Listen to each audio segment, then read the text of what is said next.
What's up, everyone? Welcome back to the Star Wars season here on Cinematic Reviews. You can find this episode and the rest of the Star Wars season on Anchor, Spotify, and Apple Podcasts. Well, it's finally here.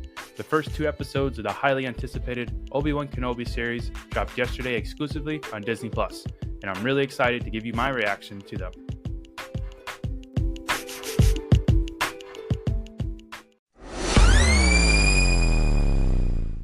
Ewan McGregor returns as Obi-Wan Kenobi, and he was fantastic.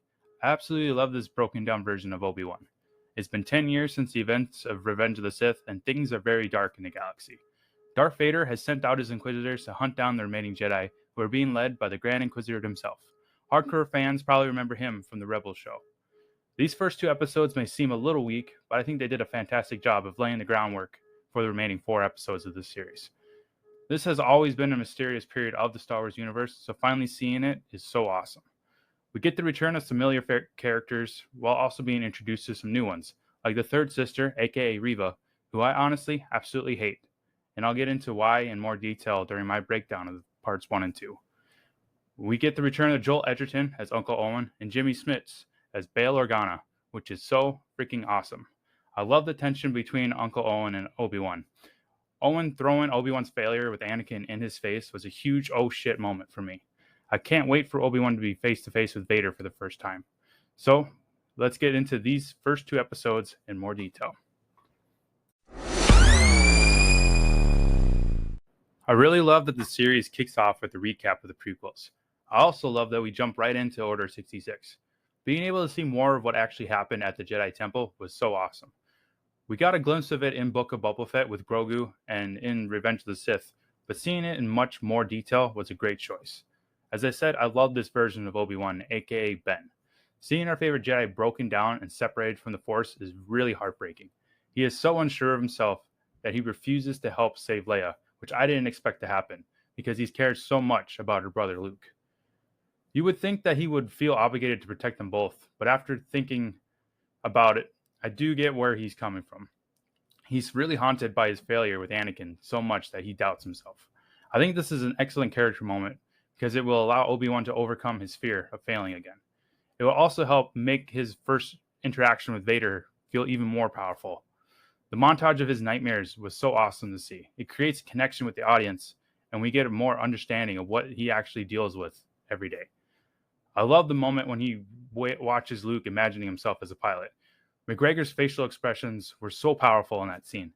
You can see the despair in Obi-Wan's eyes as he notices how much of Anakin is in Luke.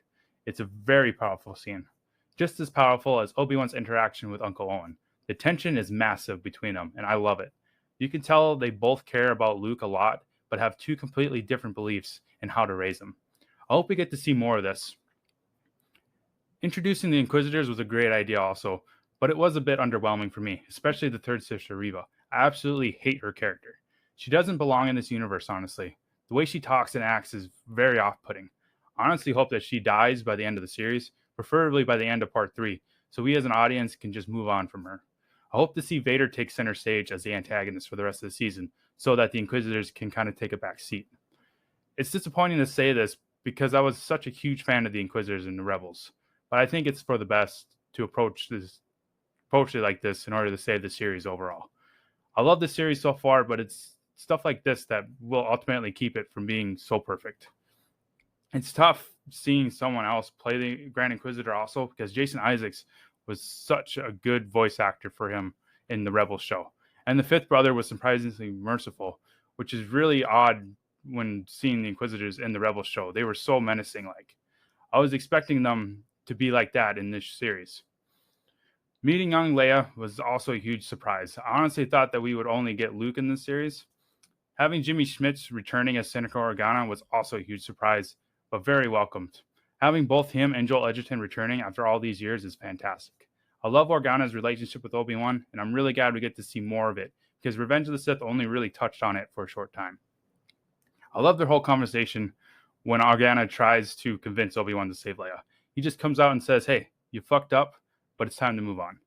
There are people that need you right now, Obi-Wan." Some fans might see young Leia as annoying, and I understand their disappointment, but I honestly really enjoyed her. I see a lot of Carrie Fisher's Leia in her, as well as Natalie Portman's Padme.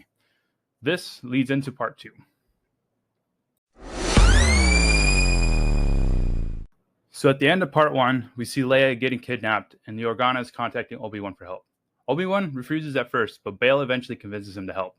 I think this was a really creative way to get Obi-Wan off Tatooine for a bit, and expand the universe even further. Obi-Wan is such a badass in this episode without using a lightsaber. We haven't really gotten to see him fight hand-to-hand, and it was really cool to see.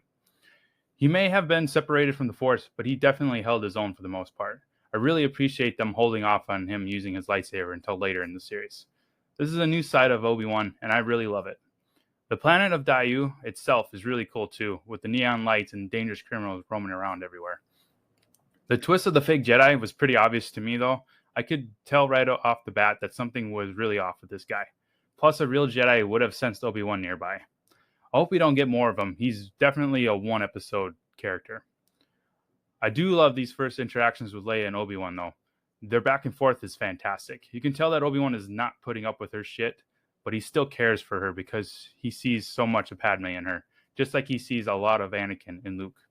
I hope we don't get too much of the Skywalker twins because this is an Obi-Wan show after all. The next 4 episodes should hopefully shift the focus more on the relationship between Obi-Wan and Vader. Part 2 ending with Vader in his bacta tank while we hear his iconic breathing was so incredible. I'm so hyped for the rest of the series. Hayden Christensen is going to be phenomenal. He'll finally get the redemption that he deserves. The Grand Inquisitor being killed by Reva was both surprising and confusing to me because the Grand Inquisitor actually died in Rebels, so I'm not exactly sure what that's all about. This either makes Rebels not canon, which would be completely idiotic to do because Rebels is such a beloved show and has major connections to both the Mandalorian era of Star Wars and the Ahsoka show coming out. Or they'll have to show how to resurrect him with Sith magic to stay true to the lore.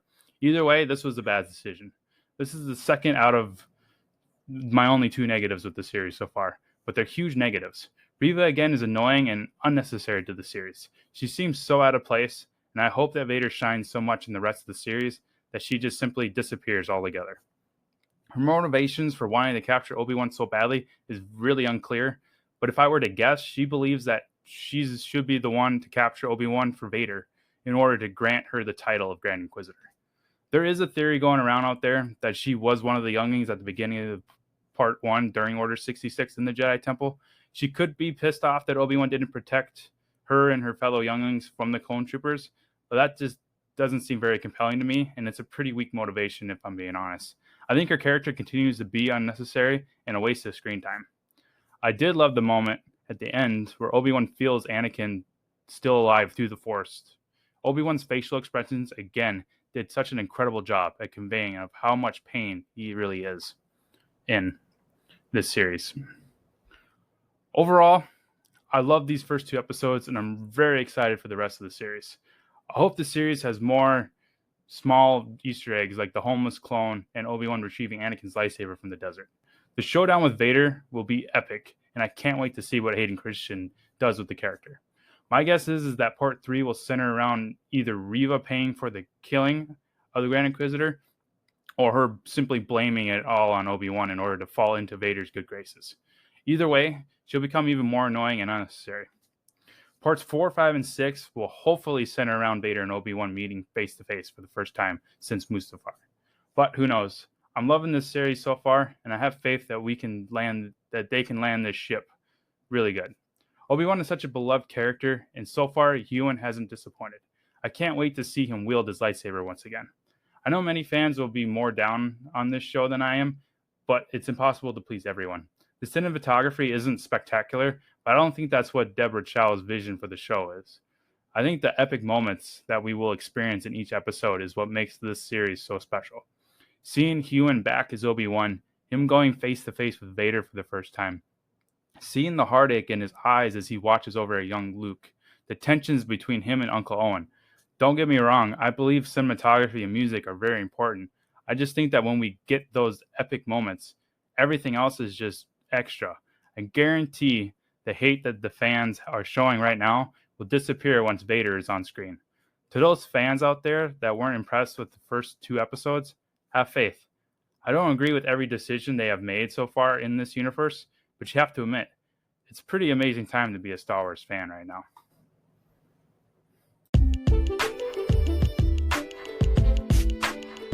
Well, that'll do it for my thoughts on parts 1 and 2 of the Obi-Wan Kenobi series. Join me next week for my reaction to part 3. Also join me every Monday for my thoughts on the newest releases. This coming Monday, we return to the Top Gun franchise with Top Gun: Maverick. But until then, may the Force be with you, always.